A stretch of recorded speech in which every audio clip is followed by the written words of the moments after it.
ನಮಸ್ತೆ ವೀಕ್ಷಕರೇ. ಗುರುಪೂರ್ಣಿಮೆ ಪ್ರಯುಕ್ತ ದೇವನಹಳ್ಳಿ ಪಟ್ಟಣದ ಡಿಆರ್ಎನ್ ಕುಟುಂಬದವರಿಂದ 51ನೇ ವರ್ಷದ ಗುರುಪೂರ್ಣಿಮೆ ಮಹೋತ್ಸವ ಕಾರ್ಯಕ್ರಮ ನಡೆಯಿತು.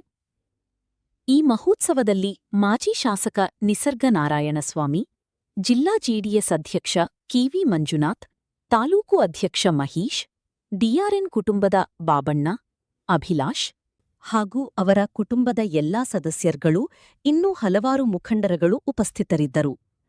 ಪೂಜಾ ಕೈಂಕಾರ್ಯದಲ್ಲಿ ಸಹಸ್ರಾರು ಮಹಿಳೆಯರು ಒಳಗೊಂಡಂತೆ ಇನ್ನೂ ಹಲವಾರು ಭಕ್ತಾದಿಗಳು ಆಗಮಿಸಿ ಶ್ರೀ ಸಾಯಿಬಾಬಾ ಸ್ವಾಮಿ ಕೃಪೆಗೆ ಪಾತ್ರರಾದರು. ಆಗಮಿಸಿದ್ದ ಭಕ್ತ ಮಹಾಶಯರಿಗೆ ಪ್ರಸಾದದ ವ್ಯವಸ್ಥೆ ಸಹ ಏರ್ಪಡಿಸಲಾಗಿತ್ತು. ವರದಿ ರಾಜುಗೌಡ.